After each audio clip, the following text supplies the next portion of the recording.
Breakfast can be so hard for people with diabetes. I sometimes struggle because I'm like, I don't just want bacon and eggs, but I can't eat waffles or pancakes. I am making over this Southwest breakfast skillet today, and I'm so excited about it because breakfast skillets can be super heavy, carb heavy, fat heavy, salt heavy. And so we're taking out some of those elements, adding in tons of fresh vegetables, and making it a delicious one-pot make-ahead dish.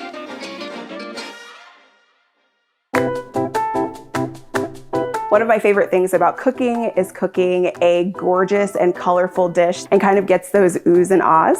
I have 8 ounces of button mushrooms here, and I cut them in half, and then I cut them again in half, and I just throw them into a bowl. Mushrooms have a lot of nutrients, and they're also really meaty, so you don't really miss that extra meat, and it's kind of a great substitute, I think. Now we're going to dice the onion. When I finally learned actually how to dice an onion the right way, it really changed my life. We're actually going to use only half of this onion. You lay it on its side and you just give it a slice in half. You can cut off that back end of it as well. Kind of claw your fingers. I always say, like, do the little claw that's gonna help protect your fingers from the knife. A good crosswise cut, couple little cuts down the back as well. That's gonna give you your nice dice shape, and you can kind of see here already. That's pretty nice. Something else that I want to tell you guys, and I think that you know, I think it's really important in a diabetes diet that you really think about the things that you can have, making that transition into that thought from all of these foods that I can't have and all of these foods that I can't eat to thinking about like all of the beautiful dishes that I can have is something that really helps me. And this is one of those recipes that I feel like works really well because just by changing up a few things, those little added textures and flavors make your recipes so much better and so much better for you. You can see this like nice, beautiful dice. I'm very proud of myself. And then we'll move on to our bell pepper. Another colorful element, and I want to show you, right now it's already pretty colorful, and this beautiful orange bell pepper, it's honestly like a little rainbow skillet, and I just love that. You'll notice that your bell pepper has a ton of seeds in it, so I just take my knife and gently cut around the bell pepper, and that's going to get most of that seed out. And then I'll show you one little trick to slicing a bell pepper. If you cut it in half, it'll give you a flat pepper to be able to kind of slice into little sticks.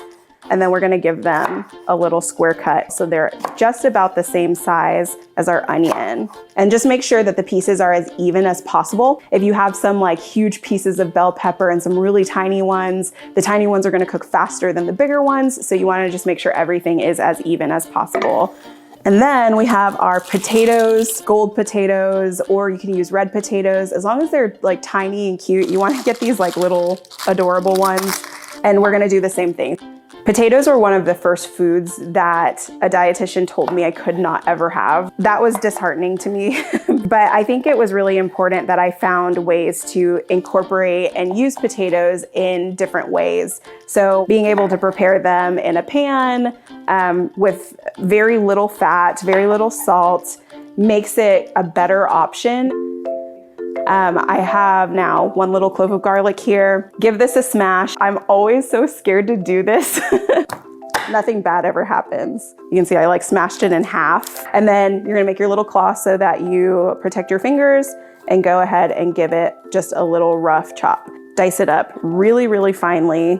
And I'll keep it over here on the side of the cutting board because it's gonna go in last because you want to make sure that it doesn't burn and cause some bitterness in the dish. That's gross. Kale is just like the perfect green and the perfect hardiness. It's not gonna get too soggy. It's gonna be really strong in there. So you're gonna have a nice bite and a little bit of chew. So I just go ahead and I pick the leaves off, and you can just put this rib to the side. You can chop it up later if you wanna use it as like a little bit of bulk in a salad. We sometimes give them to our pups and they chew them. I actually resisted eating kale for a really long time.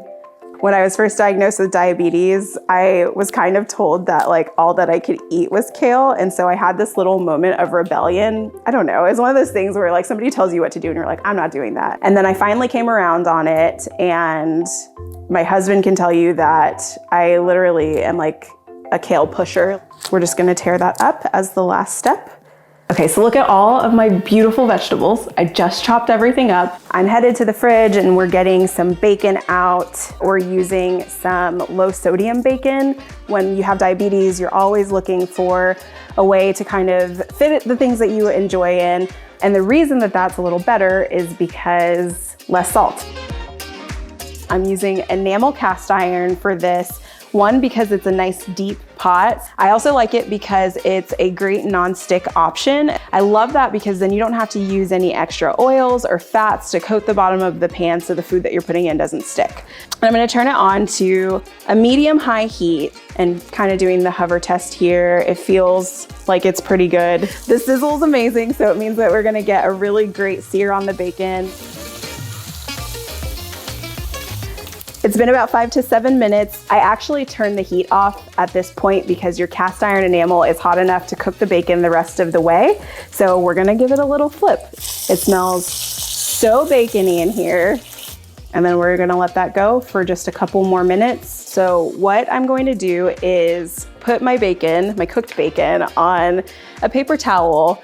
I don't go through the whole patting process because I don't mind just that little bit of extra fat. And then I have this little vessel here. It's important to make sure that whatever you're using is heat safe. And I'm getting my heat safe gloves.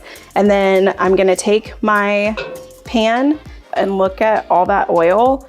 And we're actually gonna leave, and I just told you to use heat safe gloves and then I touched the pan. I did it with like a little bit of mindfulness. We're gonna leave the residual kind of like stuff.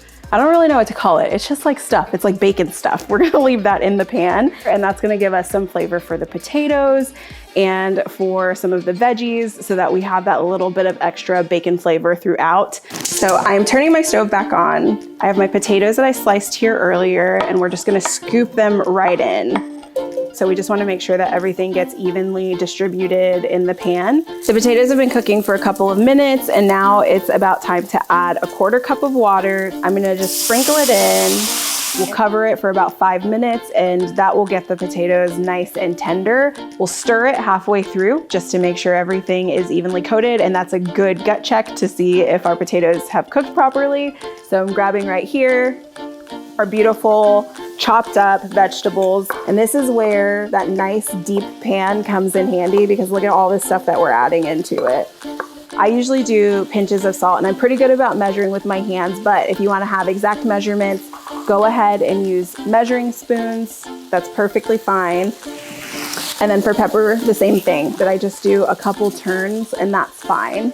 I feel like this is the best part of cooking, when you get to like smell what you're doing, and like that gives you a good cue. We're doing a good job with this skillet already. Now that this is cooked a little bit, I'm adding in my kale and garlic. These are 2 ingredients you tend to add toward the end.